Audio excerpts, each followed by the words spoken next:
Gómez, esposa del presidente del Gobierno, ha aportado los billetes de avión de su viaje al Reino Unido para asistir a la graduación de su hija, como exigía el juez Peinado. Última hora, Gemma Alfaro, buenas tardes. Buenas tardes. Begoña Gómez ha presentado esos billetes del viaje de ida a Londres y de vuelta desde Bristol para la graduación de su hija la pasada semana. En un recurso presentado ante el juez Peinado, reprocha que éste le haya pedido explicaciones al no ver ningún sello en su pasaporte y recuerda que en la actualidad son muchas las ocasiones en las que ya no se sellan estos documentos y que se puede comprobar que se ha estado en el lugar por otros medios de prueba como registros electrónicos, datos de inmigración o tarjetas de embarque. Cree además la mujer del presidente del Gobierno que con estas dudas se vulnera la presunción de inocencia, al hacer al procesado tener que demostrar que no ha cometido un delito y no al revés. Habla de hecho de que se le pide una prueba diabólica. Recordemos que el juez Peinado pidió pruebas de que había realizado ese viaje para el que se había devuelto de forma excepcional, dijo, el pasaporte que tiene retirado. Es una de las medidas cautelares impuestas junto con la prohibición de salir del país y las comparecencias quincenales en el juzgado. Viene Ana Vázquez del Partido Popular y nos dice que coincide con Emilio Delgado, que hay lawfare en España. ¿Verdad, Ana Vázquez? Bueno, yo creo que el juez, como cualquier juez, tiene que revisar si hubo algún quebrantamiento de las cautelares, que es precisamente revisar ese pasaporte y ver que no tiene el sello de otro país. Ni más ni menos. Yo creo que ha hecho algo normal. ¿Pero qué sello? Es que yo no entiendo lo del sello. ¿Quieres saber? Eso ya no se hace, Ana. Lo de los el pasaporte, si ha ido a otro país que no sea Reino Unido. Pero tú sabes la cantidad de países donde no te sellan, ¿verdad? O sea, no bueno, en Europa, claro, en el espacio Schengen, claro, el resto te los tienen que sellar. Claro, no sé, que no da un tiempo. Se comprobar. ¿Dónde se va a haber ido? Si esa medida cautelar... Mira, yo creo que el juez Peinado es de los que más está siendo revisado, porque de hecho a cada paso se le están impugnando acuerdos ante la audiencia de Madrid. Entonces, algunos se los han revocado y en otros les han dado la razón. 15 veces. Estamos ante un sistema muy garantista. ¿Qué más queremos? No están de acuerdo. Le han hecho corregir incluso la instrucción. Por eso te digo que hay unas que está...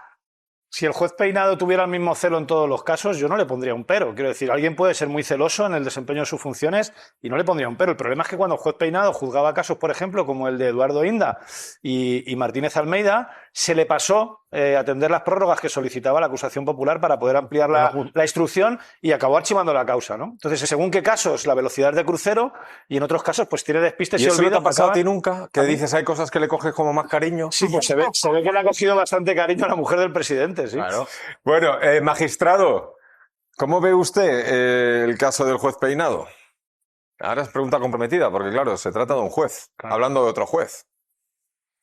Tenemos a uno, a dos. Tenemos a...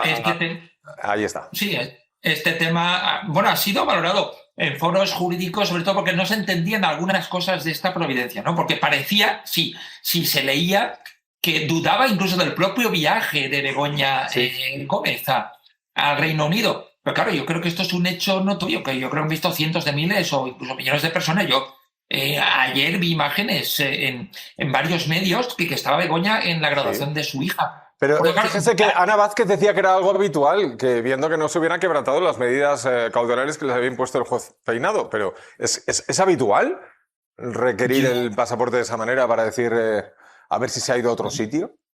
Yo puedo hablar de mi práctica personal como juez, que creo que coincide con la mayoría de los que conozco. Si me piden autorización y creo que procede, autorizo, pero luego nunca he exigido que se me demuestre nada, y menos en un caso como este, que es notorio que Begoña Gómez sí que fue al Reino Unido. Y luego, el tema de los sellos, también he sabido que el Reino Unido precisamente es un país donde no te sellan en este tipo de viajes a españoles o miembros de la Unión Europea el pasaporte. Pero sobre todo es que el sustituto del sustituto, como se comentaba, no ordenó ningún tipo de justificación o explicación a posteriori. Lo que dijo es que bastaba con que entregara el pasaporte. Se ha hecho el viaje, se ha entregado el pasaporte. En principio yo no detectaría ningún indicio de quebrantamiento de medida cautelar. Pero bueno, como dice Ana, el juez es el competente. Quien no está de acuerdo puede recurrirlo y ha habido bastantes resoluciones que efectivamente han sido revocadas. ¿Existe algún tipo de registro, entiendo, que se puede solicitar de entrada y salida del Reino Unido? Porque uno pasa igualmente por las máquinas esas en las que uno pone el pasaporte, lo escanea, etcétera. Imagino que el juez puede solicitarlo también. efectivamente, y también incluso se puede acreditar a través simplemente de los billetes de viaje, de la autorización previa. Hay muchas formas de demostrarlo. Y esa solicitud debería cursarla al Reino Unido, no a Begoña Gómez, entiendo. Por supuesto, también podía pedirle a Begoña Gómez en un plazo razonable, que por lo que he leído son más de 5 días, lo que tarda el Reino Unido, que aporte esa certificación oficial. Pero digamos que hay muchas formas de probar que Begoña Gómez estuvo en ese viaje. Incluso hay imágenes del propio viaje y de su presencia en el acto de graduación. Pero además hay otra cosa que también me parece discutible jurídicamente. Yo hablo siempre de la resolución, yo no hablo de la persona del juez, sino de la providencia, que plantea que Begoña Gómez demuestre que no ha quebrantado la medida cautelar.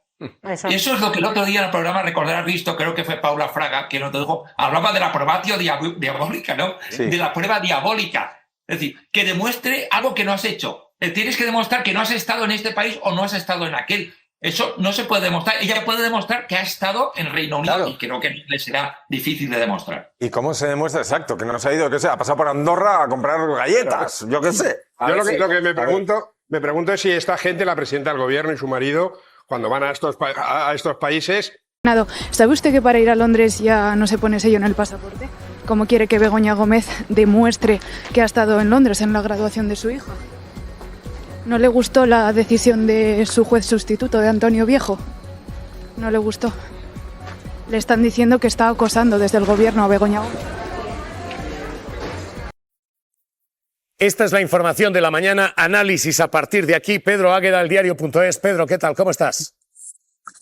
Buenos días, ¿cómo estáis? Pedro, empecemos primero por lo último. Begoña Gómez, de momento no hay resolución, se espera inminente. Se le puede sentar en un jurado popular. Tú decías mucho más condenadores, mucho más condenatorios que los jueces.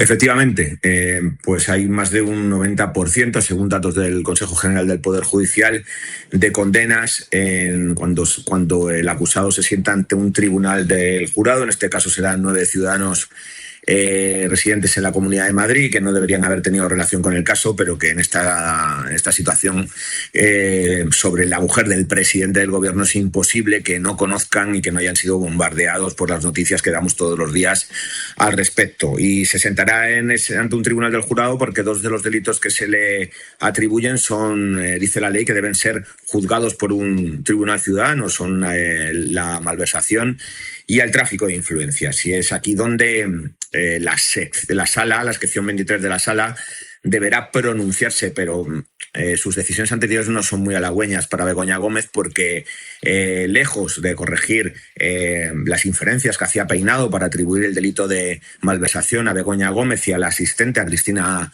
Álvarez, o el de tráfico de influencias, pues han venido respaldándolos en el pasado, incluso cambiando de criterio la propia sala, cuando dijo que no se podía imputar la malversación al asistente porque ella no podía haber participado de esa decisión de malversar dinero. Luego dijo unos meses después que sí, que le imputaba y que la tomaba declaración porque tenía que haber vigilado que no se estaba malversando el dinero público. Así que bueno, todo hace esperar que se ratifiquen esos magistrados, los 3 que ya habían hablado sobre este tema en otros autos, junto a otros 2 que ha convocado la presidenta de la sección, los 5 que la conforman, para adoptar una decisión, como decimos, que debaten desde el lunes y que podría conocerse hoy, mañana, en los próximos días. El día a día, pero que tampoco creamos que esto es, una vez más, un ejemplo de perseguir a nadie, que no, que podemos hacer una revisión de casos similares en los que se le ha solicitado lo mismo a la persona que tenía medidas cautelares.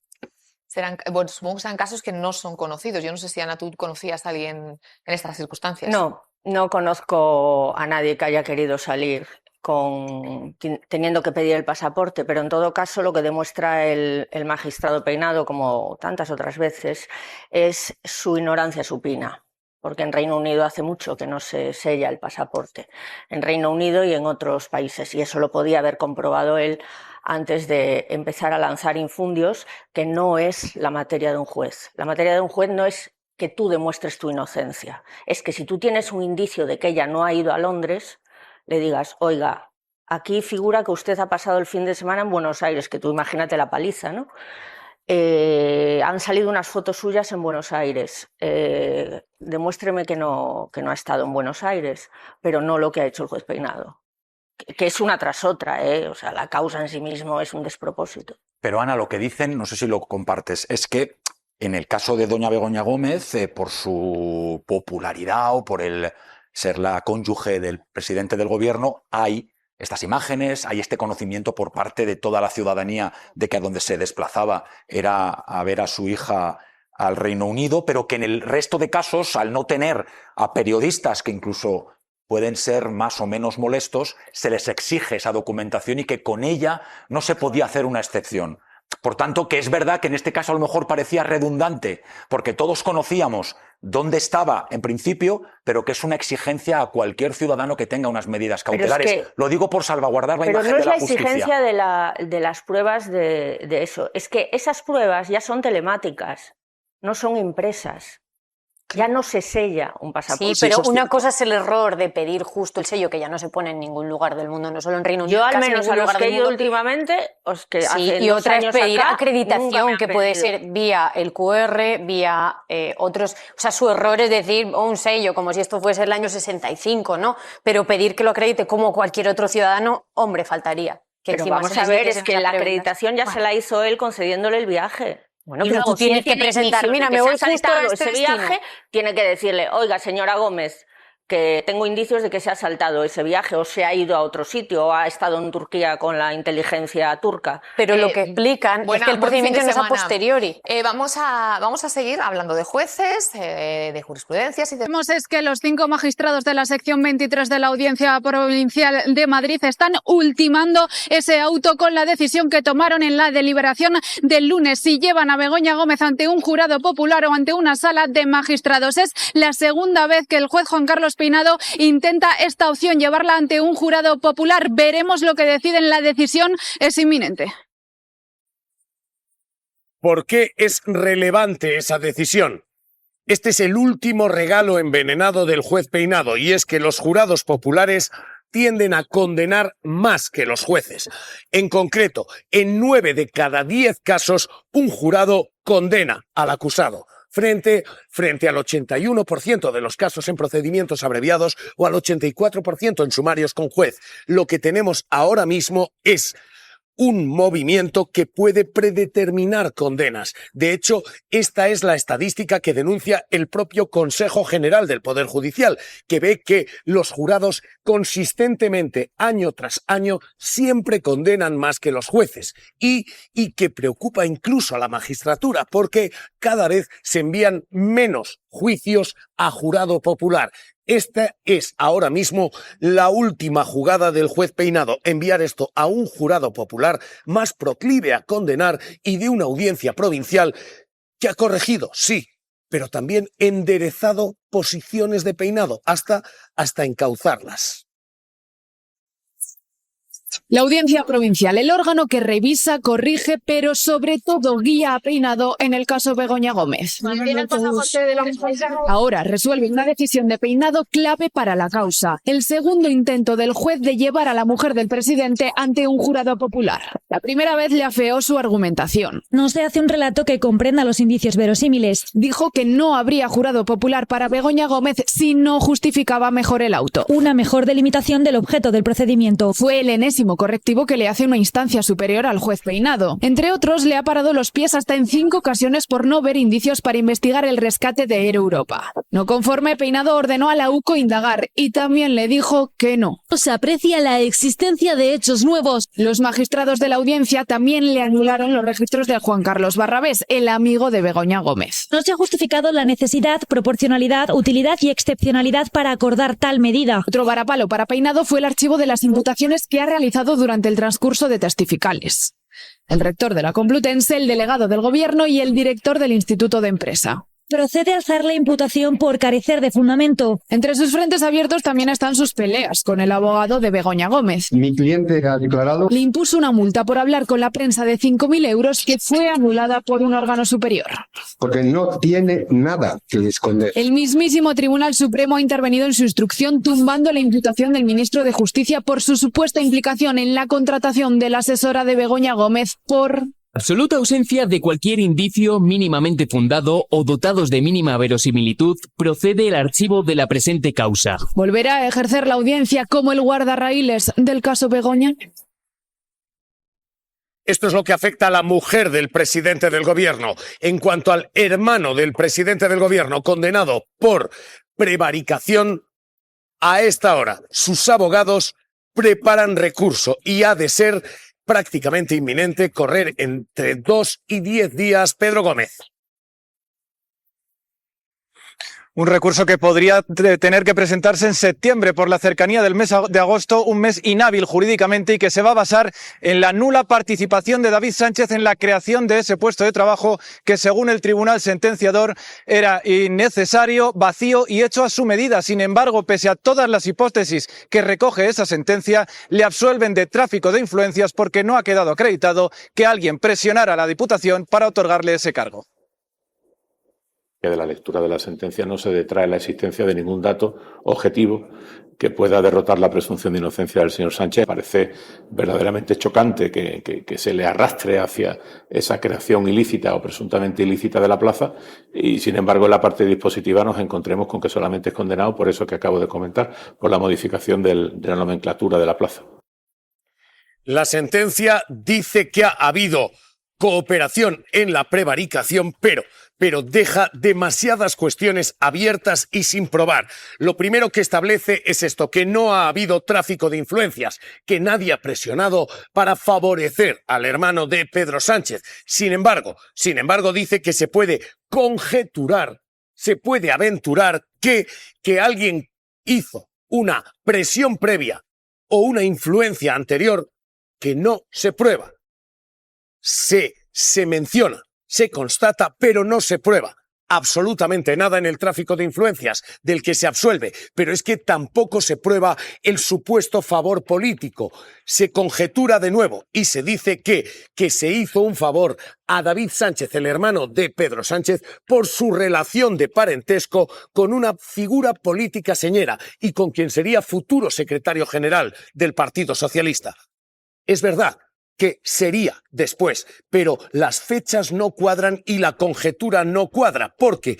Porque se le ha condenado por una convocatoria que ocurre cuando Sánchez ya ha caído.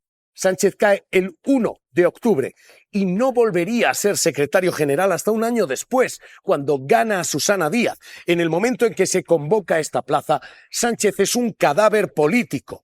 Nadie esperaba que volviera y desde luego nadie espera que 2 años después sea presidente del gobierno. De nuevo, la audiencia conjetura que se hace un favor porque Sánchez va a volver. Nadie, absolutamente nadie, sabía entonces que Sánchez iba a volver.